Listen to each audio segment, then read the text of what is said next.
Quelques minutes avant l'aube, le Massachusetts semblait calme en surface. Mais à l'intérieur d'un bâtiment administratif de l'État à Springfield, une boîte de coursier scellée, posée sur une table de conférence, menaçait de transformer la confiance publique en une scène de crime.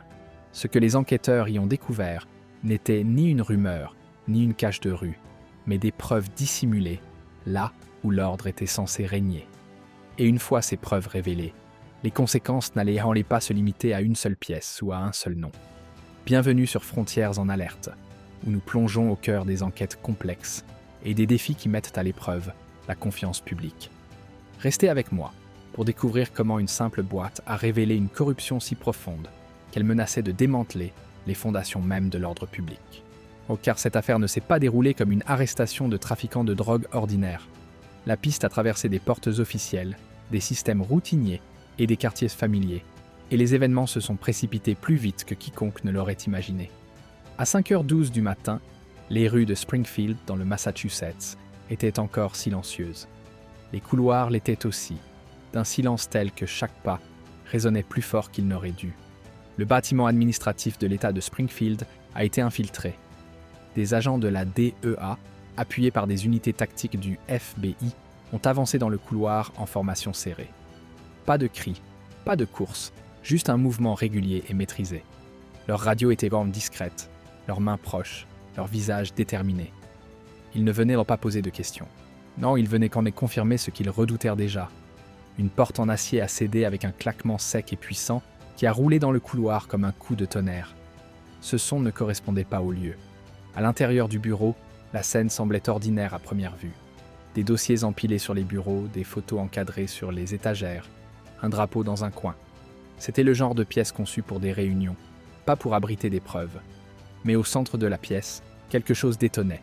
Une boîte de coursier scellée, posée sur la table de conférence comme si elle avait été placée là pour être ignorée. Un agent a brisé le seau. Un autre a soulevé le couvercle. Pendant un instant, personne n'a parlé. Puis, le contenu est apparu et l'atmosphère s'est tendue. À l'intérieur se trouvaient 8 kg de cocaïne pure, emballée de manière serrée et impeccable. À côté, un pistolet de 9 mm et, sous un dossier, une enveloppe contenant 38 500 $ en espèces, comptées et ligaturées. Le genre d'argent qui n'a rien à faire dans un bureau au service du public. Menotté derrière le bureau se tenait Lamar Cook, directeur adjoint du bureau du gouverneur pour l'ouest du Massachusetts. Il n'avait pas l'allure d'un homme habitué aux échanges clandestins dans une ruelle sombre. Il ressemblait plutôt à quelqu'un habitué aux caméras, au langage du service public, à être présenté dans des cercles où l'on lui serrait la main et où l'on faisait confiance au prestige de sa fonction. Et c'était bien là tout le problème. Il ne s'agissait pas d'un simple coursier, il s'agissait d'un fonctionnaire grassement payé, pris en flagrant délit avec suffisamment de cocaïne pour approvisionner plusieurs villes. Dans les premières minutes suivant l'arrestation, le bâtiment n'a pas sombré dans le chaos. Il s'est figé. Les agents ont photographié chaque angle. Ils ont étiqueté le pistolet. Ils ont enregistré l'argent. Ils ont mesuré les paquets, puis les ont scellés de nouveau. À l'extérieur du bureau, le couloir était resté silencieux, mais la signification de ce silence avait changé. Ce n'était plus du calme. C'était de la rétention. Car désormais, chaque porte verrouillée de l'immeuble semblait pouvoir dissimuler quelque chose. La question n'était plus seulement de savoir ce qu'il y avait dans la boîte, mais comment elle était arrivée là, à quelle fréquence cela s'était produit auparavant. Et qui d'autre avait appris à se cacher derrière les rouages habituels du travail gouvernemental. Alors que Cook était emmené, un détail est resté en arrière, comme une mèche prête à s'enflammer. Sur son bureau, un ordinateur portable, fermé, ordinaire et silencieux. Mais les agents qui l'ont remarqué ne l'ont pas traité comme un simple accessoire. Ils l'ont considéré comme une porte d'entrée, car ce qu'il contenait allait soit tout expliquer, soit forcer leur prochaine action. Après l'évacuation de Lamar Cook du bâtiment, l'équipe de criminalistique numérique de la DEA a saisi l'ordinateur portable de son bureau et l'a scellé comme une deuxième scène de crime. Il contenait un cryptage que l'on ne trouve normalement pas dans un bureau gouvernemental. Un cryptage multicouche et délibéré, conçu pour ralentir quiconque n'appartenait pas déjà au système. L'unité cybernétique du FBI s'est installée dans une pièce sécurisée, a créé une image du disque, a préservé son contenu, puis a contourné les verrous, une étape prudente à la fois.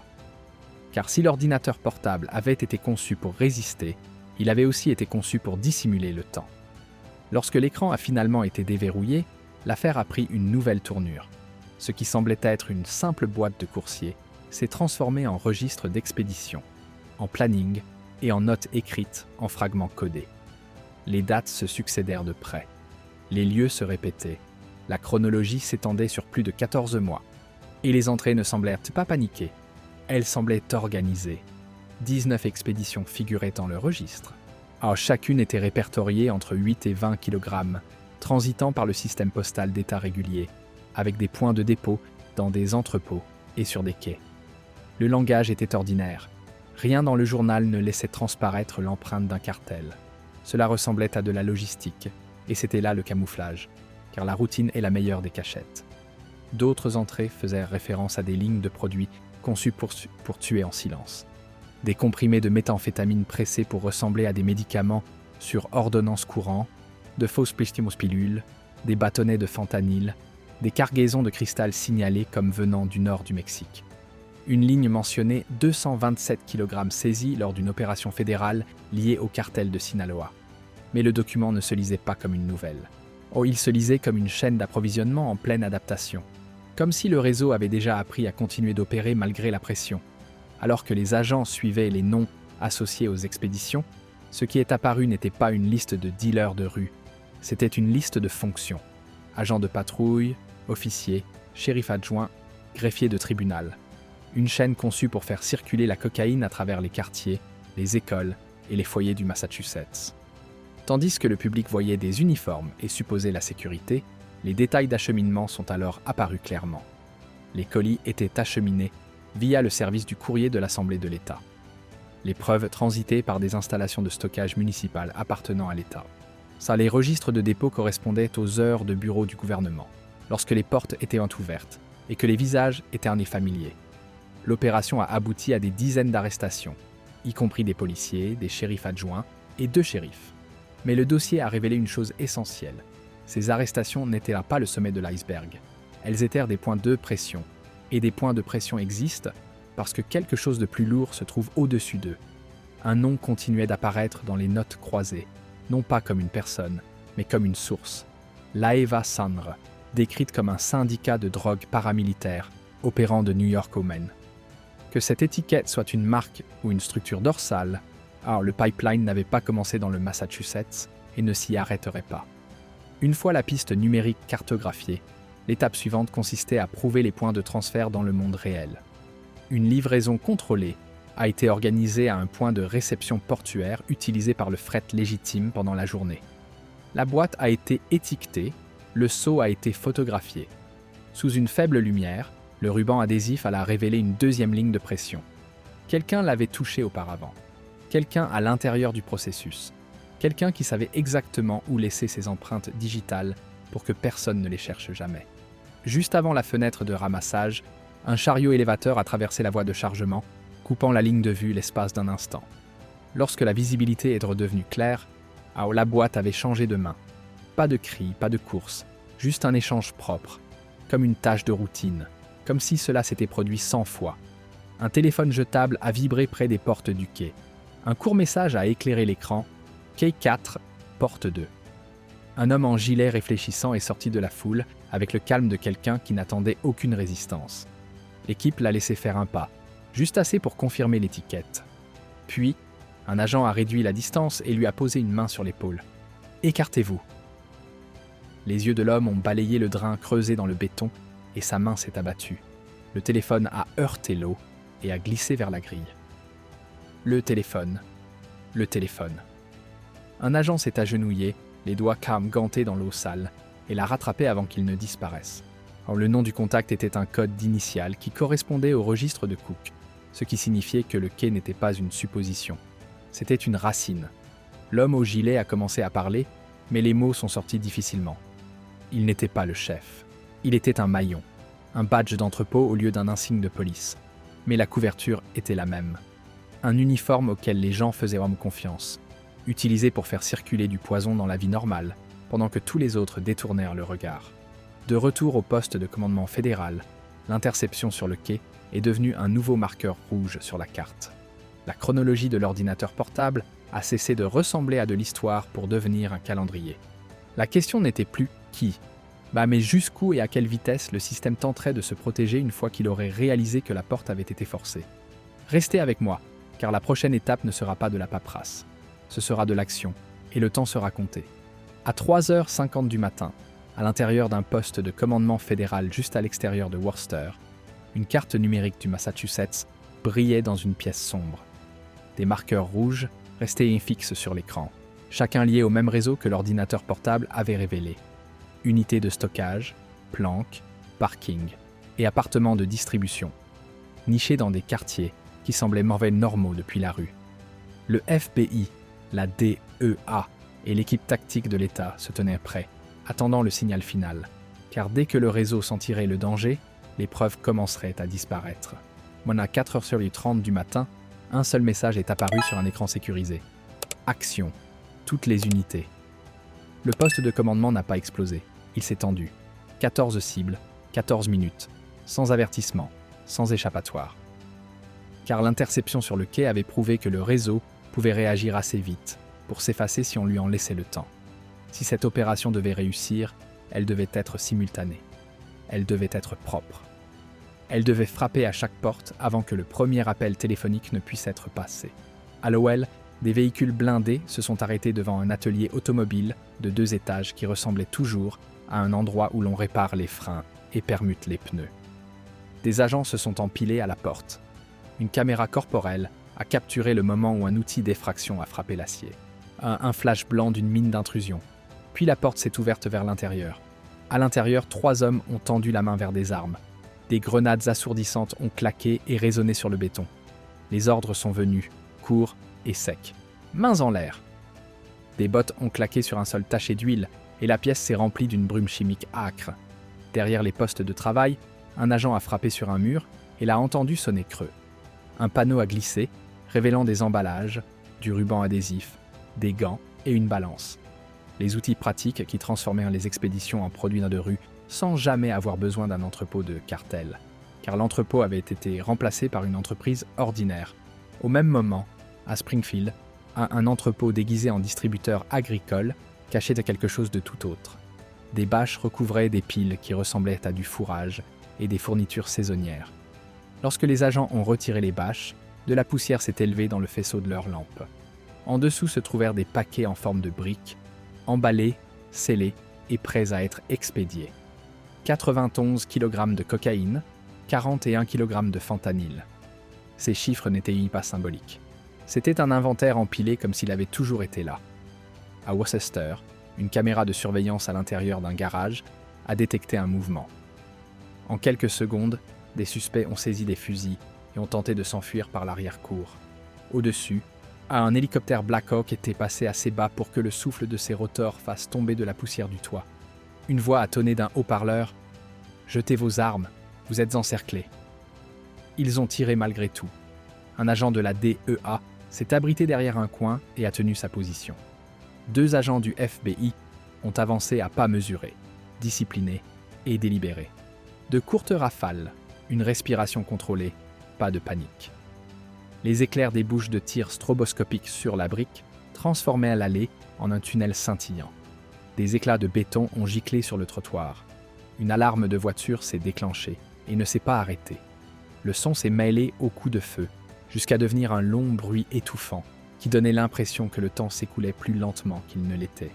Les 9 minutes qui ont suivi ont paru une éternité. Dans la première minute, des balles ont claqué et tout le monde s'est mis à couvert. Puis est venue une brève pause. 2 secondes de silence si aigu qu'il a semblé plus fort que les coupes de feu. Pendant cette pause, un suspect a couru et a trouvé la sortie scellée. À la 6e minute, les tirs se sont raréfiés. Un suspect gisait immobile. 2 se sont rendus, les mains tremblantes, réalisant que toutes les voix qu'ils croyaient sûres avaient disparu. Lorsque le dernier fusil a cessé de tirer, le travail s'est orienté vers le contrôle et la collecte de preuves. Dans un autre lieu, un suspect a tenté de détruire un registre, traînant un sac vers un évier et cherchant un briquet. Un agent a sprinté, immobilisé le sac et arraché les pages. Humides mais lisibles, des initiales cryptées, des journaux de paiement, la preuve que le réseau tenait ses propres comptes, et la preuve que quelqu'un croyait que ces livres ne seraient jamais vus. Au lever du soleil, l'ampleur de l'opération était indéniable. 47 arrestations, 2 tonnes de drogue saisies sur plusieurs sites, 129 armes, y compris des fusils modifiés illégalement et des importations étrangères. Des dizaines de téléphones et de registres cryptés ont été rassemblés dans des bacs de preuves. Des hélicoptères de presse survolèrent la zone. Les habitants observèrent depuis leurs fenêtres, essayant de comprendre comment un tel empire pouvait coexister avec des écoles, des entreprises et des maisons sans être détecté. À travers l'État, une vérité s'est imposée. C'était un système qui avait appris à vivre comme s'il faisait partie intégrante du paysage. Ah, mais le raid a fait plus encore. Il a révélé des traces qui étaient sur le point de dévoiler la carte complète. Et cette carte allait pointer vers un problème que les raids ne peuvent résoudre à eux seuls. Lorsque la dernière porte s'est refermée et que le dernier bac de preuves a été enregistré, le véritable travail a commencé. Les raids n'étaient que la première étape. L'architecture derrière eux était encore cachée, tissée à travers des entreprises et des institutions qui semblaient ordinaires de l'extérieur, et c'est ce qui la rendait si dangereuse. À l'intérieur du centre d'analyse fédéral de Boston, les murs étaient tapissés d'écrans affichant des horodatages de caméras corporelles, des angles de quai, des extractions de téléphones et des disques durs clonés. Des analystes et des spécialistes de la criminalité financière travaillaient côte à côte avec des équipes cybernétiques, tirant un fil à la fois, traduisant des initiales cryptées en racines et des racines en noms. La pièce n'avait pas l'air d'un tour de victoire. Elle ressemblait à une salle de triage, car chaque heure qui passait signifiait que quelqu'un, quelque part, avait le temps de masquer ses traces. Une carte a commencé à prendre forme. Pas une carte de rue, mais une carte du pouvoir. 4 corridors de distribution principaux traversaient le Massachusetts, dissimulés au sein de compagnies de logistique légitimes. Leurs camions transportaient des produits agricoles, du matériel, des fournitures de construction, tout ce qui pouvait donner un aspect routinier à des conteneurs scellés. Cook n'était pas la source. Mais il était un point final, un nœud de réception dans un pipeline s'étendant de la frontière mexicaine à travers l'Ohio jusqu'à New York, et finalement dans la zone de navette de Boston. Le réseau de stockage était construit de la même manière. Ce qui ressemblait à des entrepôts alimentaires communautaires était en réalité des façades de stockage frigorifiques. Derrière des piles de légumes surgelés se trouvèrent des paquets de la taille d'une brique, marqués de symboles codés. Les mêmes symboles récupérés lors de l'enquête, indiquant le niveau de pureté et la destination. Ces symboles étaient des contrôles d'inventaire. Et une fois que les analystes les ont fait correspondre entre les différents lieux, ils ont cessé d'être des indices pour devenir des coordonnées. Puis est venu l'argent. 2 casinos privés ont fait surface dans les registres. Sur invitation seulement. Pas de néon, pas de foule, juste des arrière-salles discrètes où les jetons devenaient de l'argent liquide et l'argent liquide des dépôts électroniques. Avant l'aube, la nuit suivante, des équipes fédérales sont intervenues dans l'un d'eux avec des mandats et un plan conçu pour le silence. Un gérant a tenté de faire traîner les choses à la porte, souriant de trop, parlant trop longtemps. Un agent l'a dépassé et a pointé les caméras de surveillance au plafond. Celle-ci d'abord. Une autre équipe a emballé les routeurs, saisi l'enregistreur vidéo et coupé l'alimentation du rack de serveurs avant que quiconque ne puisse effacer les enregistrements, car le casino n'était pas un lieu de divertissement. C'était une soupape. Les dépôts ne restaient pas locaux. Ils affluaient envers des sociétés écrans enregistrées au Delaware et à Porto Rico. Des chiffres remplaçant des noms, des factures remplaçant des questions.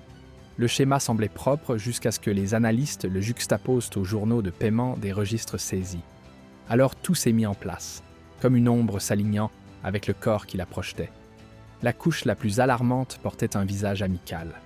Une organisation à but non lucratif, prétendant soutenir les jeunes de la communauté, avait traité plus de 11,3 millions de dollars de dons. Les noms des donateurs étaient faux.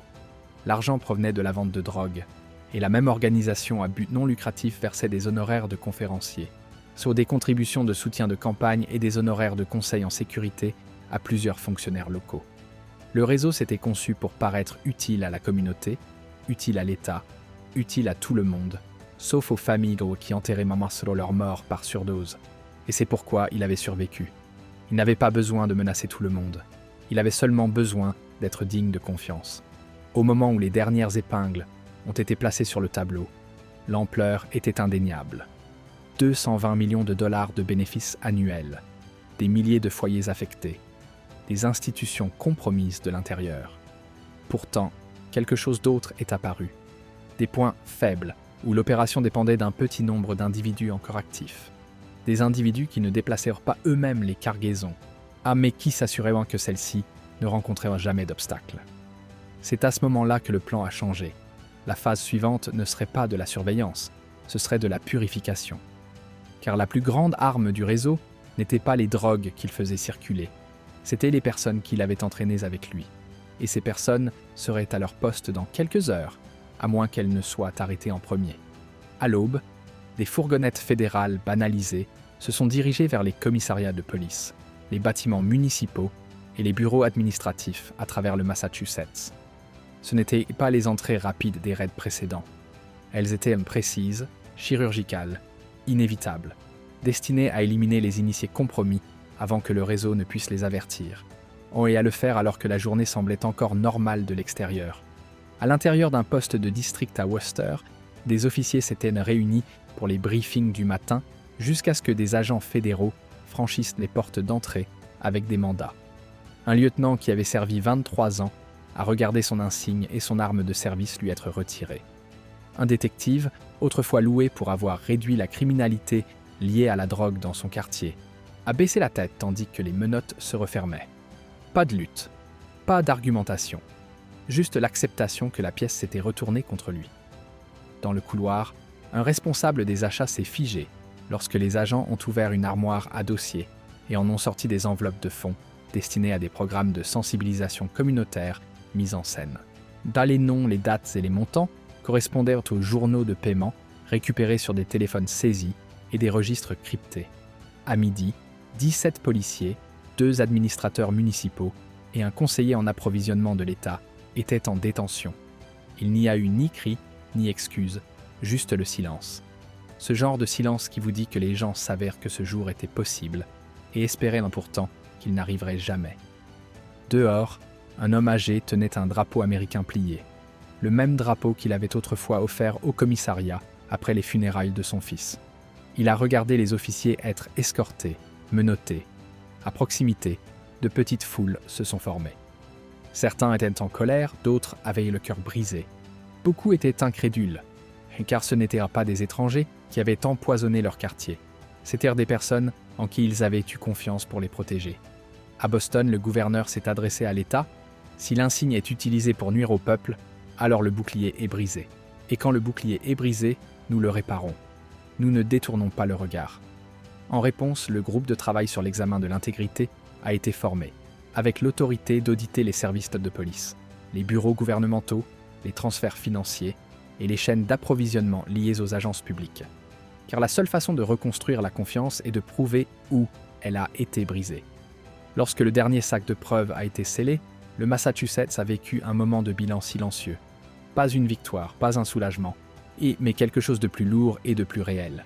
Car il ne s'agissait jamais seulement de cocaïne, d'argent ou d'armes saisies, il s'agissait de confiance. Et cette confiance avait été brisée de l'intérieur. La corruption ne meurt pas en un seul raid. Les cartels ne disparaissent pas en une seule opération. La confiance ne se reconstruit pas du jour au lendemain. C'est pourquoi la vigilance est essentielle, car chaque enquête complexe révèle les défis auxquels nos institutions sont confrontées et souligne pourquoi la transparence reste indispensable à la justice.